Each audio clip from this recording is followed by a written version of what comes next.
Hi friends, welcome to not video.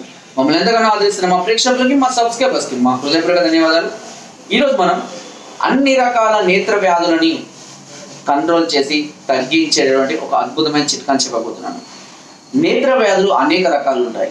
కొంతమందికి ఎప్పుడు కళ్ళు ఎరిపెక్కడం, కొంతమందికి ఎక్కువగా కళ్ళలో బూజులాగా రావడం, కొంతమందికి కంటి పొరలు రావడం, పువ్వు రావడం, కురుపులు అవ్వడం, గరగర రావడం, కంటి నుంచి నీరు రావడం, మస్కలు, రాత్రిపూట అయితే చీకటిగా ఉంటే కనుక ఎక్కువగా కనబడకపోవడం, దూరంగా ఉన్న వాటిని చదవలేకపోవడం, లేదా చాలా దగ్గరగా పెట్టిన వాటిని కూడా చదవలేకపోవడం, ఇలాంటి అనేక రకాలైన సమస్యలు నేత్ర సమస్యలు అంటారు. ఈ సమస్యలన్నిటికీ కూడా ఒక అద్భుతమైన చిట్కా ఉంది. దీనికి కావాల్సిందల్లా పొడపత్రి చూర్ణం.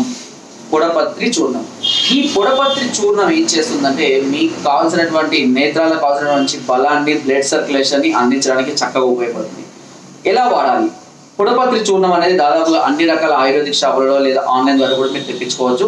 ఈ పొడపత్రి చూర్ణాన్ని తీసుకొని వచ్చి ఒక అర చెంచాడు ఈ పొడపత్రి చూర్ణానికి ఒక చెంచాడు ఆవు నెయ్యి, గుర్తుపెట్టుకోండి, ఆవు నెయ్యి మాత్రమే వాడాలి. ఇది దాదాపుగా సూపర్ మార్కెట్ లో అవైలబుల్ గా ఉంటుంది ఆవు నెయ్యి, లేదా మీకు దగ్గరలో ఎవరైనా ఉంటే కనుక తెచ్చుకుంటే బెస్ట్.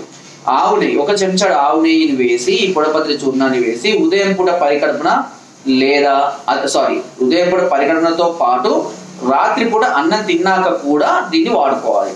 దీనివల్ల ఈ నేత్ర సంబంధిత వ్యాధులు అనేవి క్రమక్రమంగా తగ్గుముఖం పడడం, మంచి దృష్టి అనేది రావడం అనేది జరుగుతుంటుంది. సో దీన్ని క్రమం తప్పకుండా ఒక 45 నుంచి 60 రోజుల పాటు వాడుకుంటే మీ చిన్న సమస్యలతోటి హెడేక్ లాంటివి కానీ, మస్కలు కానివ్వండి, ఇలా ఇప్పుడు నేను చెప్పిన సమస్యలు అన్ని కూడా క్రమక్రమంగా తగ్గిపోవడం జరుగుతుంది. ఇంకా కొద్ది రోజులు ఎక్కువగా వాడుకోవడం వల్ల ఈ సైట్ పాయింట్ ఇవన్నీ కూడా క్రమక్రమంగా కూడా అదుపులోకి రావడం జరుగుతుంది. దీన్ని వాడుకోవడం వల్ల ఎలాంటి సైడ్ ఎఫెక్ట్స్ కానీ ఎలాంటి ప్రాబ్లమ్స్ కూడా రావు. ఏ విటమిన్ సంబంధించినటువంటి ఎక్కువ పదార్థాలు అనేది తీసుకుంటూ ఉండాలి. దానికి సంబంధించినటువంటి వివరాలన్నీ కూడా మీరు యూట్యూబ్ లో కానివ్వండి లేదంటే గూగుల్లో కొట్టినా కూడా తెలుస్తుంది. ఎక్కువ వెలుతురున్న ప్రాంతాలకు ఎక్కువగా వెళ్ళకపోవడం, అదే విధంగా ఎక్కువ చీకటి ఉన్న ప్రాంతాల్లో కూడా ఉండకపోవడం మంచిది.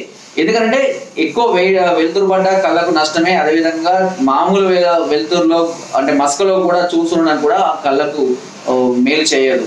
సో కాబట్టి ఇలాంటి చిన్న జాగ్రత్తలు తీసుకుంటూ ఇలా ఈ చిట్కాల్ని ఫాలో అయినట్లయితే తప్పకుండా మీ ఈ నేత్ర సంబంధిత అన్ని వ్యాధులు కూడా పూర్తిగా అదుపులోకి రావడం అనేది జరుగుతుంది.